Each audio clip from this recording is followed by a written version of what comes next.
Minute d'amour avec Marie. La vie conjugale. Texte tiré de la revue de l'Armée de Marie, octobre 1972. Laissez-moi vous dire tout le bien que je retire de la lecture de votre revue si intéressante. Il y a un sujet épineux que je veux à mon tour soumettre pour mon bien personnel et celui de plusieurs personnes qui connaissent les mêmes problèmes. Disons d'abord que j'ai reçu une très bonne formation chrétienne. La fidélité aux principes inculqués m'a permis de vivre dans la paix et la joie. Mes fréquentations ont été honnêtes, même si la chose n'a pas toujours été facile.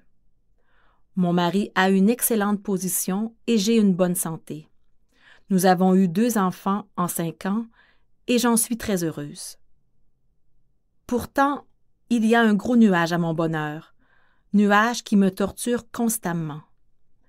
Mon mari n'a pas les mêmes principes religieux et pour lui, dans le mariage, tout semble permis. Vous comprenez?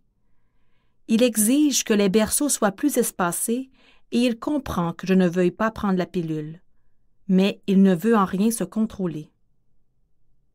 Je ne le repousse pas, mais je ne veux en rien en arriver à vivre dans le mal sous prétexte de satisfaire tous nos plaisirs. Ces exigences deviennent menaçantes. « Si tu ne consens pas, j'irai ailleurs », dit-il. Pour moi, le mariage, ce n'est pas exclusivement l'union des corps dans une action devenue non permise par l'Église. C'est avant tout l'union des cœurs qui se solidifie dans l'intimité selon les lois prescrites. Dans mon désarroi, j'ai vu un prêtre qui m'a conseillé, pour garder mon mari, d'accepter toutes ces exigences et de ne pas m'en faire un cas de conscience et de communier sans inquiétude.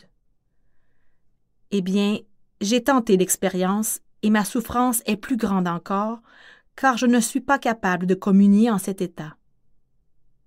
Bien plus, à cause de tout cela, j'ai ressenti pour mon mari un grand dégoût, ce que je ne connaissais pas auparavant. Alors je l'ai rappelé à l'ordre. Il a semblé comprendre, mais ses exigences ont recommencé avec plus de force. Le mariage d'aujourd'hui en est-il rendu à réduire la femme esclave du sexe et esclave du mal?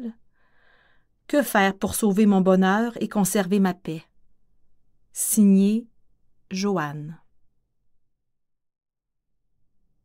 Chère Joanne, partant du contexte de vie qui est le vôtre, de votre formation morale, garantie de joie et de paix, il est nécessaire pour votre équilibre psychique, psychologique et physique de rechercher la solution qui vous permettra un épanouissement capable de vous aider à traverser toutes les situations. À la base, vous devez conserver cette fidélité à Dieu, à ses lois, source et gage de vrai bonheur.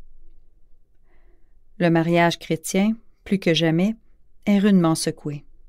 Le dieu Eros veut supplanter, dans un déséquilibre sexuel fougueux, les lois salutaires de la raison, du bon sens. Aussi, comme vous le dites si bien, le mariage, c'est avant tout l'union des âmes, des cœurs, avant d'être l'union des corps. L'on pourra multiplier la fréquence de l'acte charnel, il ne sera toujours que l'asservissement aux passions, et ne deviendra que complication et dégoût.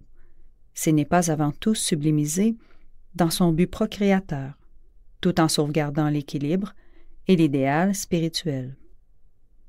Ce que Dieu a fait est si grand, et l'homme est doué d'une raison. Si Dieu l'a fait toujours actif, c'est uniquement afin qu'il soit toujours prêt lorsque l'épouse, en période de fécondité, devient active à son tour. Malheureusement, l'amour aujourd'hui a perdu son vrai sens. L'amour est don, et non pas égoïsme. En trop de cas, la femme n'est-elle pas devenue l'esclave des passions effrénées de l'homme? Elle en est la chose, le jouet. Nul respect pour sa condition, son état. Elle doit servir. Et nous assistons de plus en plus à l'écartèlement des cœurs, à un éloignement progressif des esprits, parce que les âmes n'avancent plus dans la même direction. Voilà ce qu'il en est chez vous. Restez digne. N'acceptez pas ce commerce illicite, mais ne repoussez pas votre mari. Qu'il porte seul le poids de ses exigences. Pour vous, demeurez pur, afin que votre âme puisse se tonifier de l'Eucharistie, force exceptionnelle qui vous aidera à traverser la phase pénible à laquelle vous êtes soumise. Aimez votre mari. Aimez cette âme qui s'égare, et que votre bonté en tout temps soit pour lui un rappel de votre dignité, de votre fidélité à une cause qui vous est chère. Vous aurez à souffrir, bien sûr, mais sachez qu'il vaut mieux contribuer à racheter une âme, quelles qu'en soient les exigences, que de s'éloigner de Dieu à deux, sous prétexte de sauver un foyer dont la perte alors serait déjà assurée.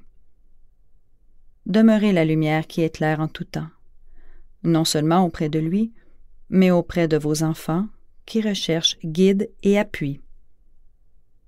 Grâce à votre courage, à votre bonté, à votre dignité, cet homme ne pourra persévérer dans cette voie marginale et devra reconnaître un jour la force de vos convictions personnelles et y adhérer. Il devra aussi admettre qu'il n'a pas trouvé le bonheur, ni l'amour vrai, dans la course passionnée qu'il a entreprise. Alors même que l'escalade des passions soulève une marée inquiétante, il existe des hommes héroïques dont la bonté et l'amour vrai méritent d'être soulignés. Un jeune papa, après 3 ans de vie conjugale, accepte généreusement une période prolongée de continence volontaire pour aider son épouse à refaire ses forces. « N'es-tu pas trop bon? » lui demande-t-on un jour. « J'ai une femme et un enfant que j'aime. Que puis-je désirer de plus? » répond-il. Voilà un époux qui sait aimer, qui comprend vraiment la valeur et la richesse de l'amour, car il est des jours où le véritable amour exige le renoncement à l'amour. Pour vous, madame, je sais que vous saurez tirer grand profit de cette phase difficile. Avec votre formation de base, vous aurez la force de tout surmonter. Courage. Vous pouvez sauver votre foyer en demeurant rivé à celui qui attend votre réponse d'amour. Signé Marie-Paul.